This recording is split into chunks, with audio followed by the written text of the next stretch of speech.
चुकी है। दिल्ली में आम आदमी पार्टी हार चुकी है, इसका अंदाजा खुद आम आदमी पार्टी को भी नहीं होगा। इस बार के चुनाव में आम आदमी पार्टी हार जाएगी, इसका अंदेशा पूरे देश को नहीं था, क्योंकि पिछले 3 बार के चुनाव से केजरीवाल लगातार जीत दर्ज कर रहे हैं, बड़े वोट बैंक से बड़े सीटों पर।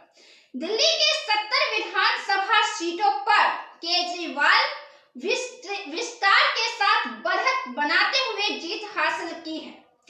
पिछले साल केजरीवाल पर ईडी और सीबीआई का शिकंजा कसा और इसमें केजरीवाल फंसे रहे। केजरीवाल जब बाहर आए तो उन्होंने जनता से यह कहा कि जब तक जनता उन्हें नहीं चुनेगी वे फिर से सीएम की कुर्सी पर नहीं बैठेंगे। हालांकि मसला यह था कि सुप्रीम कोर्ट में भी यह कहा गया था कि अरविंद केजरीवाल अपने सीएम कुर्सी के पद का उपयोग नहीं कर सकते हैं। ऐसे में केजरीवाल को किसी और को सीएम चुनना ही था। केजरीवाल हार चुके हैं और यह पूरे देश इस वाक्य में सोचना चाह रहा है कि आखिर केजरीवाल ने जनता से यह कहा कि वे जब तक जनता उन्हें नहीं चुनेगी वे फिर से नहीं आएंगे। वे जनता का भरोसा जीतने के बाद ही सत्ता में आएंगे और जनता के बीच, इसलिए उन्होंने जाना शुरू किया और जनता से अपीलें की, बातें की, बीजेपी का भय दिखाया। लेकिन इन सब के बावजूद दिल्ली की जनता ने अरविंद केजरीवाल को सत्ता से बाहर का रास्ता दिखाया है और न केवल सत्ता से बाहर का रास्ता दिखाया है बल्कि पूरी तरीके से आम आदमी पार्टी हार चुकी है। थोड़े वोटों से और थोड़े सीटों से नहीं हारी है, काफी बड़े सीटों के अंतर से आम आदमी पार्टी को इस बार शिकस्त झेलनी पड़ी है, जिसका अंदेशा न तो केजरीवाल को होगा, न दिल्ली की जनता को और न ही पूरे देश को।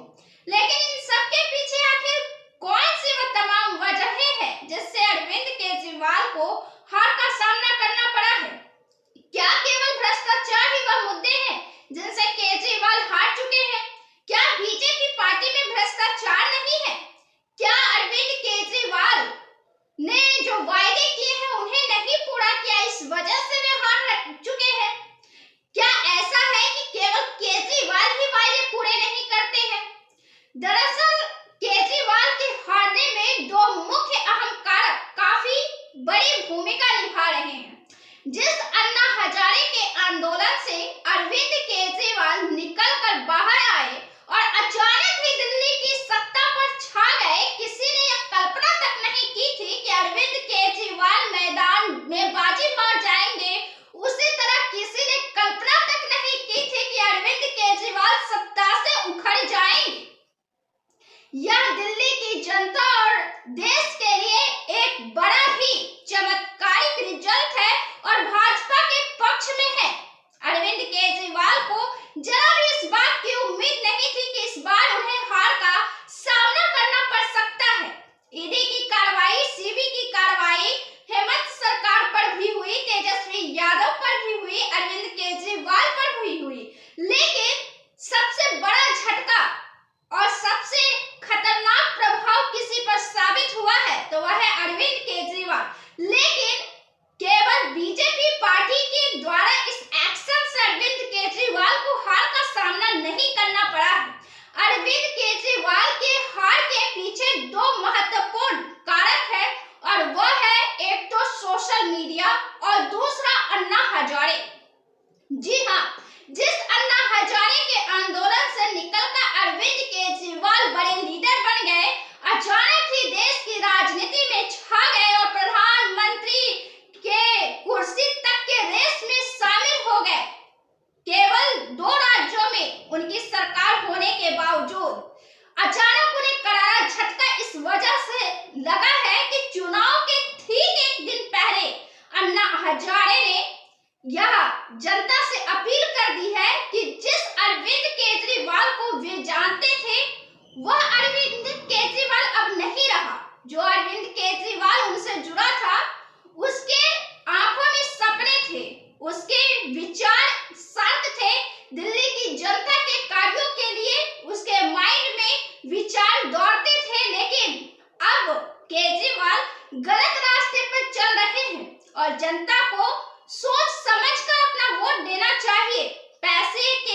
बहकावे में आकर, पैसे के लोभ में आकर वोट नहीं देना चाहिए। वोट का प्रयोग बुद्धिमत्ता से करना चाहिए। अन्ना हजारे ने यह बात चुनाव से ठीक 2 दिन पहले कह दी।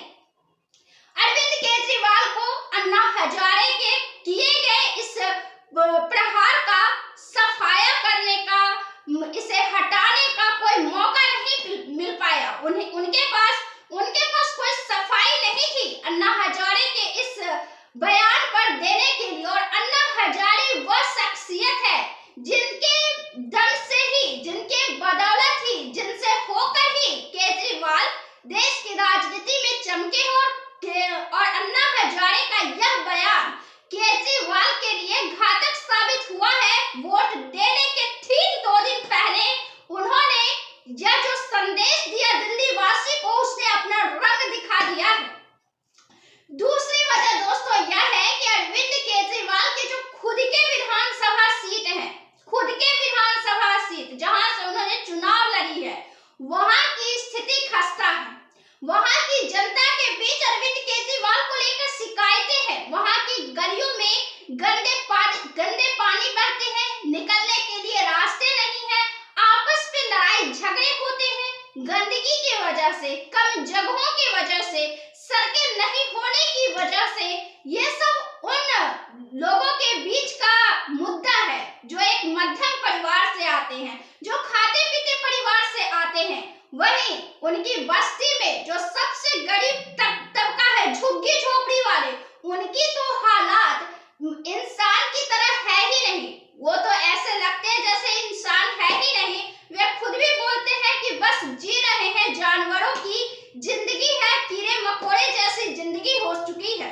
किसी सरकार के रहते हुए अगर वहां की जनता को यह बोलना पड़े कि उनकी जिंदगी कीड़े मकोड़े जैसी है, यह सरकार को संदेश देता है कि सत्ता विरोधी लहरें पैर जमा चुकी है। और यही वजह है कि केजरीवाल को हार का सामना करना पड़ा है। तीसरा मुख्य जो वजह है वह है अरविंद केजरीवाल का आदर्श। अरविंद केजरीवाल एक ऐसे शख्सियत है जो राजनीति में आने से पहले लंबा आदर्श उन्होंने जनता के सामने पेश किए हैं, जिसे बीजेपी पार्टी ने कट करके सोशल मीडिया पर अपलोड किया है और उसे वायरल होने दिया है। यही वजह है कि अरविंद केजरीवाल का असल चेहरा साफ हो गया है। बीजेपी पार्टी के किसी नेता ने यह नहीं कहा कि वे आराम भोगी नहीं है, उन्हें रहने के लिए एक घर चाहिए, किसी ने ऐसा नहीं कहा।